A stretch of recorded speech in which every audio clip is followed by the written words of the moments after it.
नमस्कार.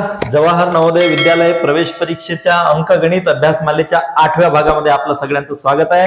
याआधी आपण संख्या व संख्या पद्धती हा घटक अभ्यासलेला आहे आणि आता पूर्ण संख्येवरील मूलभूत क्रिया हा घटक अभ्यासत आहोत.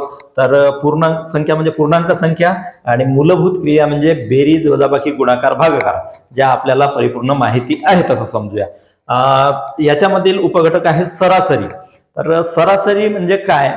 आपण बऱ्याच वेळा बोलताना बोलतो की सरासरी तुला किती मार्क मिळाले, किंवा सरासरी तुमच्या घरच्या लोकांनी किती पाने तोडली, किंवा सरासरी तुमच्या वर्गामध्ये दररोज किती मुले उपस्थित असतात. अशा पद्धतीचं सरासरी हा शब्द आपण वारंवार ऐकत असतो. तर सरासरी नेमकं काय आहे हे आपण उदाहरणाच्या माध्यमातून समजून घेऊया. चला बघा, दोन संख्यांच्या बाबतीत जसं मला आणि माझ्या मित्राला त्याला 6 गुण मिळाले आणि मी थोडा कच्चा असल्यामुळे मला 2 गुण मिळाले. आता आमची दोघांची सरासरी काढायची आहे. तर काय करणार, आम्ही हे दोघे एकत्र मिळवणार, त्याचे गुण आणि माझे गुण, आणि मग सारखे सारखे वाटप करणार. म्हणजे त्याचे गुण 6 आणि माझे गुण 2. मग हे एकत्र मिळवणार मी, म्हणजे 8 झाल्या आणि 8 ला दोघांमध्ये वाटप करणार. आता 8 ला दोघांमध्ये वाटप केल्यानंतर किती होतील? 4 होतील.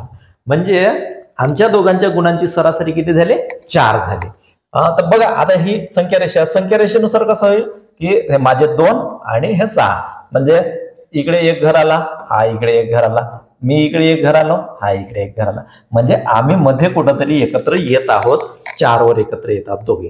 तर हे 2 संख्यांच्या बाबतीमध्ये होईल. 3 संख्या किंवा 4 संख्या किंवा 5 संख्यांच्या बाबतीत काय होईल की यांची सगळ्यांची सरमिसळ. म्हणजे आपण काय करतो, कधी कधी बोर वेचायला जातो ना, मग सगळेजण बोर वेचतात, सगळे मुलं, आणि मग एकत्र करतो आपण. एकत्र केल्यानंतर मग जेवढे मुलं आहेत तेवढे मग वाटप करतो आपण. त्यालाच म्हणतात सरासरी. समजलं का? तर बघा, आता हे सायकलच्या बाबतीमध्ये पाहूया. जसं सायकल घरून निघालो आपण की सारखा वेग असतो का? कधी कुठे रस्ता चांगला जर असला तर तिथे जोराने जातो आपण, आणि कुठे जर घाट असेल, खड्डा असेल, तर त्या ठिकाणी आपल्या सायकलचा वेग कमी असतो. पण हा एकत्रित वेग काय होता हे आपल्याला लागलेल्या वेळामधून आपण त्याचा सायकलची सरासरी काढतोय, ऍव्हरेज काढतो. आपण म्हणतो ना गाडीचा ऍव्हरेज, तो असंच आहे ऍव्हरेज. तर ऍव्हरेज म्हणजे सरासरी. बरं, ऍव्हरेज इंग्लिश मध्ये सरासरीला ऍव्हरेज असं म्हणतो. तर पाहूया आता उदाहरणामधून, म्हणजे तुम्हाला लवकर समजेल. बघा, आता 5, 8, 3, 1, 10 आणि 9 या संख्यांची सरासरी किती? म्हणजे उदाहरणार्थ आपण पाहूया की हे मुलांनी वेचलेले बोरं आहेत. मग एकाने 5 वेचले, एकाने 8 वेचले, एकाने 3 वेचले, एकाने 1, 10, 9. ठीक आहे. मग आपण काय केलं, सगळ्यांचे एकत्र मिसळूया. मग काय करावं लागेल? बेरीज करावं लागेल. मग 5 + 8 + 3 + 1 + 10 + 9. आता यांची बेरीज करूया. किती होतील? 8 आणि 5 13, 13 आणि 3 16, 16 आणि 1 17, 17 आणि 10 27, 27 आणि 9 36. ठीक आहे, 36 झाले. आता हे मुलं किती होते किंवा संख्या किती आहेत? 1 2 3 4 5 6 संख्या आहेत. मग यांचे 6 भागामध्ये वाटप करून टाका.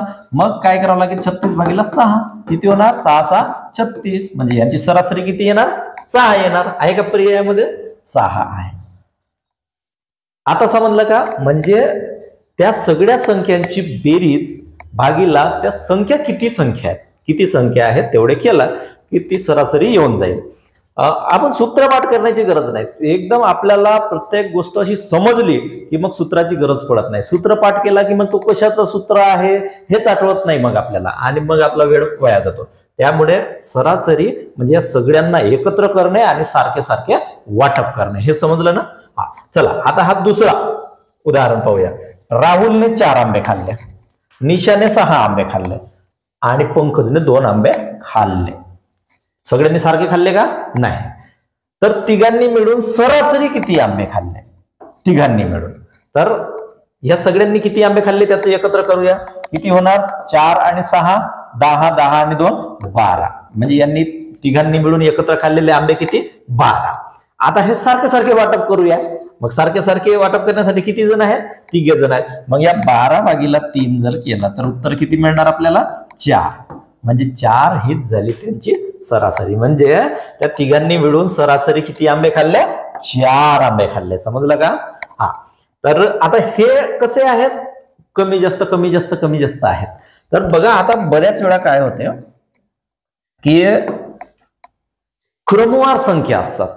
म्हणजे 1 2 3 4 5 किंवा 5 6 7 8 किंवा 91 ते 100 किंवा 41 ते 50 कोणत्याही मधल्या पण असू शकतात.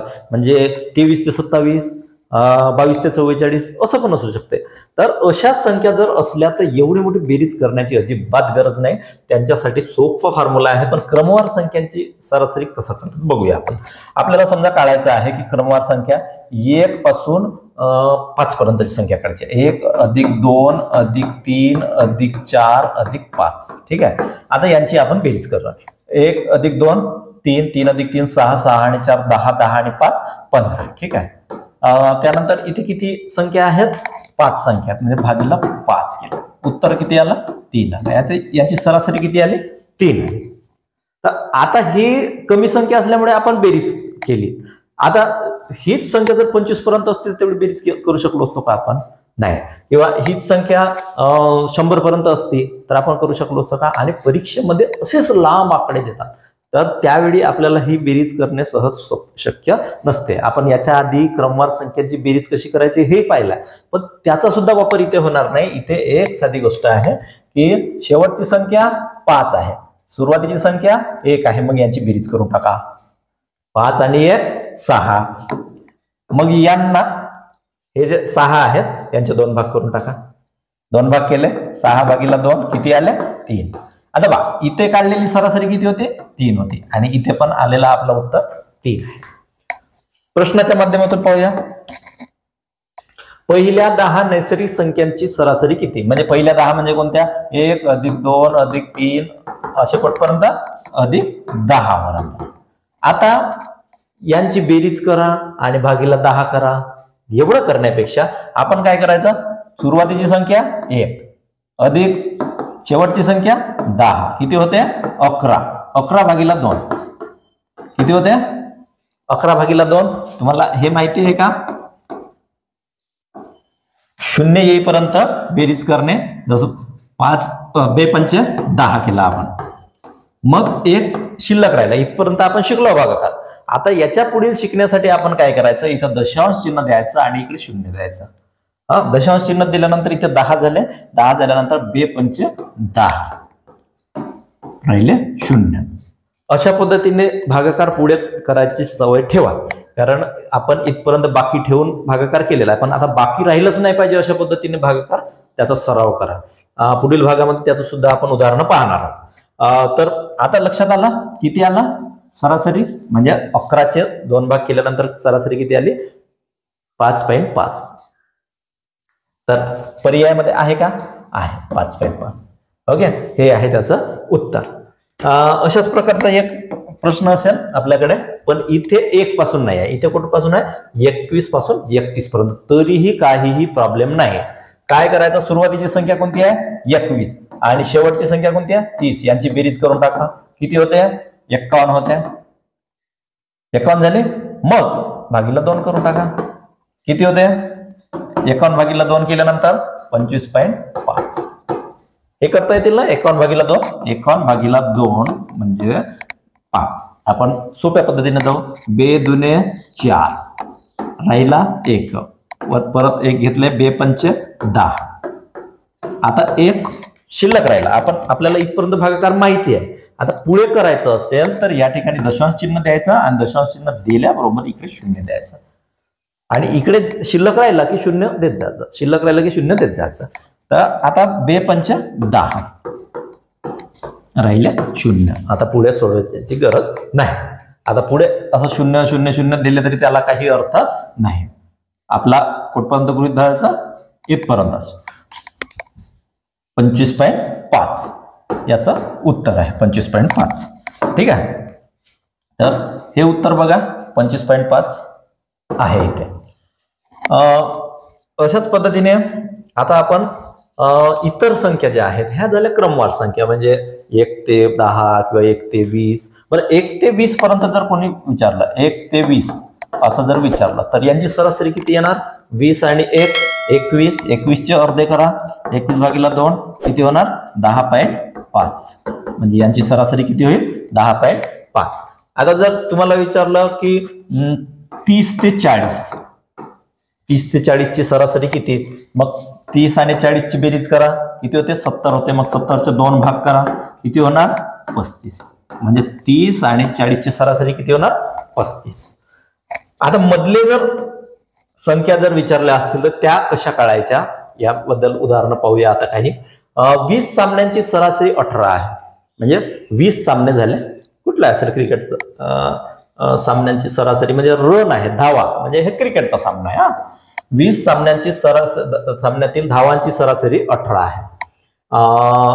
प्रत्येक सामन्यातील 3 धावा कमी केल्यास 20 सामन्यामध्ये सरासरी 18, म्हणजे प्रत्येक सामन्यामध्ये किती झाले हे माहिती नाही, पण त्यांची जर सरासरी काढायला गेला तर ती 18 आहे. आता 18 म्हणजे 18 ते सारखे जर 20 लोकांना वाटलं तर त्याची किती होणार? 18 दुने 36, म्हणजे 360 होणार. 360 धावा होणार. आता या 360 धावामधून किती धावा कमी करायच्या? प्रत्येक सामन्यातील 3 धावा, म्हणजे सामने किती आहेत? 20 आणि 3 धावा प्रत्येक सामन्यातील, म्हणजे 20 × 60 धावा कमी कराव्या लागतील. म्हणजे 60 धावा कमी केल्यानंतर 300 रन उरले आपल्याकडे. आता 300 रन उरले म्हणजे 20 सामन्यांसाठी किती वाटप येणार? ते 15 प्रमाणे, म्हणजे त्यांची सरासरी नवीन सरासरी किती येणार? 15. अजून सोप्या पद्धतीने आपण काढूया. सोपी पद्धत काय आहे की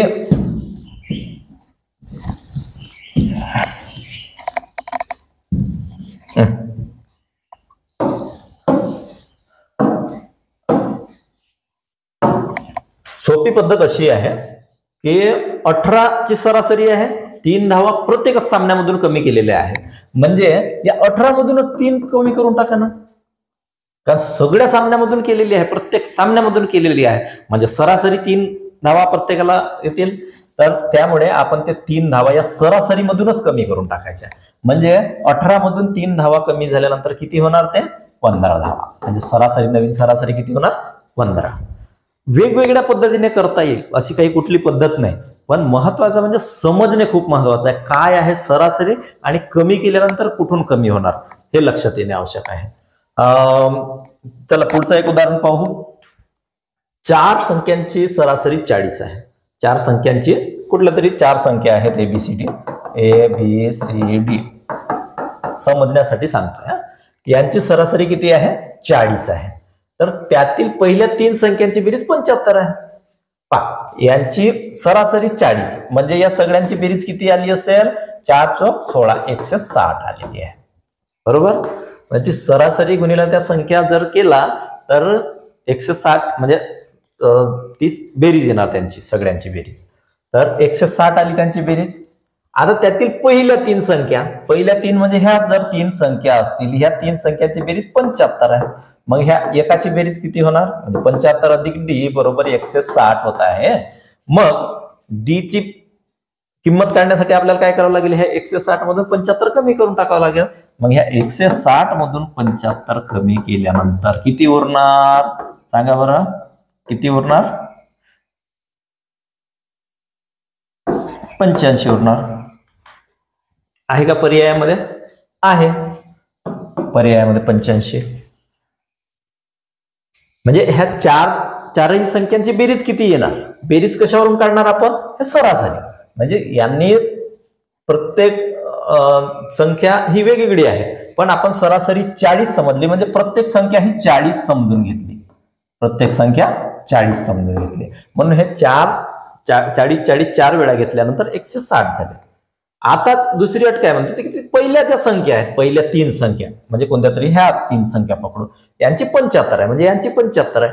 म्हणजे त्या 160 मधून ह्या जे शेवटची राहिलेली आहे चौथी संख्या, ह्या 75 जर वजा केला तर ते शेवटचे मिळणार आपल्याला. चला पुढचं एक उदाहरण पाहूया.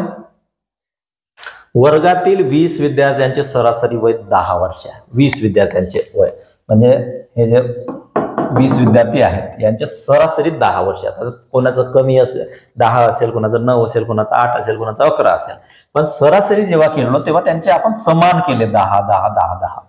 समजला? म्हणजे असे किती 20 विद्यार्थी आहेत. म्हणजे त्यांचं एकूण वय जर सगळ्याचे वयाची बेरीज केली तर किती येणार? म्हणजे 10 गुणिले 20 हे असे 20 आहेत आणि प्रत्येकाचे 10 10 वय आहे आपण काढलेलं आहे सरासरीनुसार. तर हे वय 10 10 10 10 20 वेळा जर केलं तर आपण किती होणार इथे? 200 होणार यांच्या वयाची बेरीज. पुढचं बघा, त्यात वर्ग शिक्षकाचे वय मिळवले तर सरासरी 12 होते.